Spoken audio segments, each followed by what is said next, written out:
નમસ્કાર મિત્રો, સ્વાગત છે તમારું ગ્લોબલ ગુજરાતી અપડેટમાં। આજે વાત કરવી છે આપણે મોટા સમાચારની, જેમાં નૌસેનામાં નવા યુદ્ધ જહાજ અને રેલવેમાં મોટા ફેરફાર થયા છે અને આવતીકાલે નીટની પરીક્ષા છે તેના વિશે પણ મહત્વના અપડેટ આવ્યા છે, તેની ચર્ચા કરશું એ પણ આપણી ગુજરાતી ભાષામાં। તો ચાલો વધુ વાત ન કરતા શરૂઆત કરીએ। ડિફેન્સ સેક્ટરમાંથી ભારત માટે એક બહુ મોટા અને ગર્વ લેવા જેવા સમાચાર સામે આવી રહ્યા છે। સંરક્ષણ મંત્રાલયે ભારતીય નૌસેના એટલે કે ઇન્ડિયન નેવી માટે 425 કરોડ રૂપિયાના એક બહુ મોટા સંરક્ષણ કરાર ઉપર હસ્તાક્ષર કર્યા છે।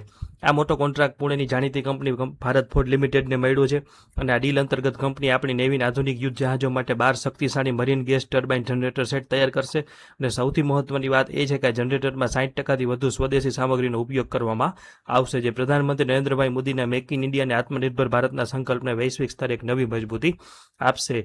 તો શેર બજારના જો કોઈ મિત્રો હોય તો તેમને એ પ્રશ્ન થશે કે આ ડીલથી કયા સેક્ટરને સૌથી મોટો ફાયદો થશે।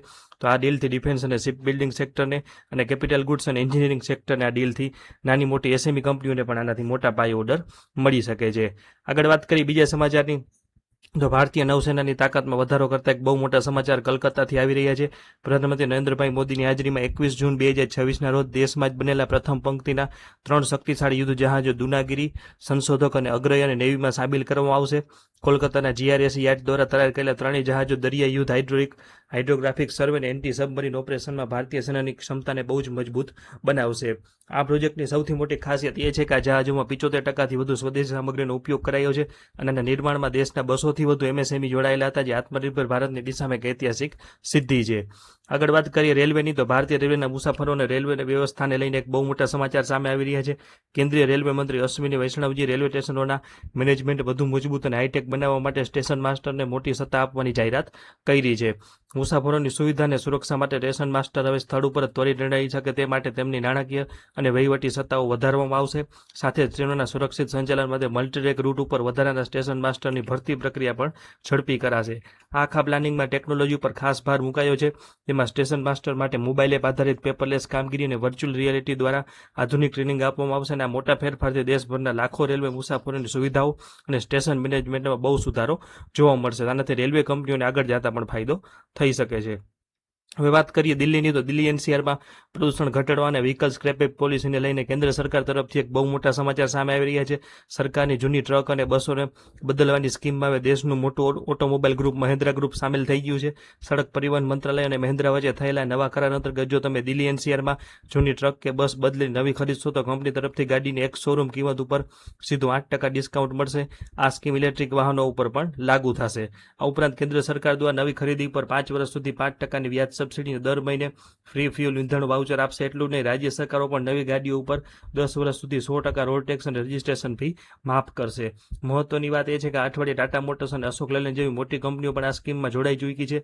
આ બધી કંપનીઓ મળીને ભારતના ટ્રક અને બસ માર્કેટનો 75% હિસ્સો ધરાવે છે, જેથી ટ્રાન્સપોર્ટ સેક્ટર અને ઓટોમોબાઈલ સેક્ટરની કંપનીઓને આગામી સમયમાં આનાથી બહુ મોટો ફાયદો થવાનો છે। હવે વાત કરીએ આંતરરાષ્ટ્રીય અપડેટની, તો ઇઝરાયલ અને હિઝબુલ્લા વચ્ચે ફરી તણાવ વધ્યો છે। ઇઝરાયલ ડિફેન્સ ફોર્સિસ દ્વારા સત્તાવાર માહિતી શેર કરવામાં આવી છે થોડીવાર પહેલા કે દક્ષિણ લેબનાનમાં તણાવ ફરી વધી ગયો છે। હિઝબુલ્લા દ્વારા યુદ્ધ વિરામના નિયમોનું સતત ઉલ્લંઘન કરવામાં આવી રહ્યું છે, જેના ભાગરૂપે તેમણે દક્ષિણ લેબનાનમાં કાર્યરત ઇઝરાયેલી સૈનિકો તરફથી 50થી વધુ રોકેટ કે મિસાઇલો છોડ્યા હતા। આ બહુ મોટા હુમલાની સુરક્ષાને જોખમને જોતા ઇઝરાયેલી સેનાએ પણ જવાબી કાર્યવાહી કરી છે। આઈડીએફે આખી રાત દરમિયાન દક્ષિણ લેબનાનમાં આવેલા હિઝબુલ્લાના ડઝનબંધ આતંકવાદી ઠેકાણાઓ અને તેમના સભ્યો ઉપર જોરદાર જવાબી હુમલા કરી દીધા છે। ઇઝરાયેલનું કહેવું છે કે કાર્યવાહી હિઝબુલ્લા તરફથી થયેલા નિયમોના ઉલ્લંઘનનો જવાબ આપવા અને તેના પોતાના સૈનિકોની સુરક્ષા સુનિશ્ચિત કરવા માટે કરવામાં આવી છે। આગળ વાત કરીએ તો આવતીકાલે એટલે કે 21 જૂન 2026ના રોજ દેશની સૌથી મોટી મેડિકલ પ્રવેશ પરીક્ષા નીટ 2026 યોજાવા જઈ રહી છે, પરંતુ પરીક્ષાના ઠીક એક દિવસ પહેલા સોશિયલ મીડિયા ઉપર નાગપુરના એક વિદ્યાર્થીને અબુધાબી સેન્ટર ફાળવવાનો મુદ્દો જોરશોરથી ગાજ્યો છે, જેના ઉપર હવે નેશનલ ટેસ્ટિંગ એજન્સીએ મોટો ખુલાસો કર્યો છે।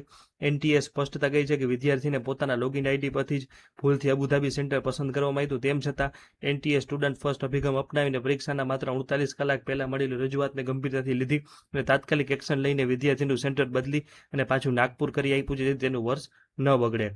હવે જો તમે અથવા તમારા પરિવારમાંથી કોઈ આવતીકાલે નીટની પરીક્ષા આપવાનું હોય તો ઓફિશિયલ નિયમો ખાસ નોંધી લેજો। રિપોર્ટિંગ ટાઈમ છે સવારે 11 વાગ્યાથી બપોરે 1:30 વાગ્યા સુધી। 1:30 વાગ્યા સુધી સેન્ટર ઉપર એન્ટ્રી મળશે। બપોરે 1:30 વાગ્યે ગેટ શાર્પ બંધ થઈ જાય, ત્યાર પછી કોઈને પણ અંદર જવા દેવામાં નહીં આવે। તમારું એડમિટ કાર્ડ અને એક વેલિડ ફોટો આઈડી અને 2 પાસપોર્ટ સાઇઝના ફોટા સાથે લઈ જવાના છે. મોબાઈલ ફોન, કોઈપણ પ્રકારની ઘડિયાળ કે વોલેટ કે પર્સ અને ખાવા પીવાના પેકેટ્સ ઉપર સખત પ્રતિબંધ રાખવામાં આવ્યો છે. આગળ વાત કરીએ તો ગરમી અને અન્ય સુવિધાઓને ધ્યાનમાં રાખીને એનટીએ આ વખતે પરીક્ષા કેન્દ્ર ઉપર વિશેષ વ્યવસ્થા કરી છે. લાઇટ ન જાય તે માટે દરેક સેન્ટર ઉપર પાવર બેકઅપ અને યોગ્ય લાઇટ પંખાની વ્યવસ્થા રહેશે. પીવાના પાણીની પૂરતી સુવિધા હશે અને વિદ્યાર્થીઓ પોતાની સાથે ટ્રાન્સપરન્ટ એટલે કે પારદર્શક પાણીની બોટલ પણ અંદર લઈ જઈ શકશે. ડાયાબિટીસ ધરાવતા વિદ્યાર્થીઓને નિયમ મુજબ જરૂરી વસ્તુઓ સાથે રાખવાની છૂટછાટ આપવામાં આવી છે. તો મિત્રો, આ હતા આજના સંરક્ષણ, રેલવે અને ઓટોમોબાઈલ સેક્ટરના સૌથી મોટા અપડેટ.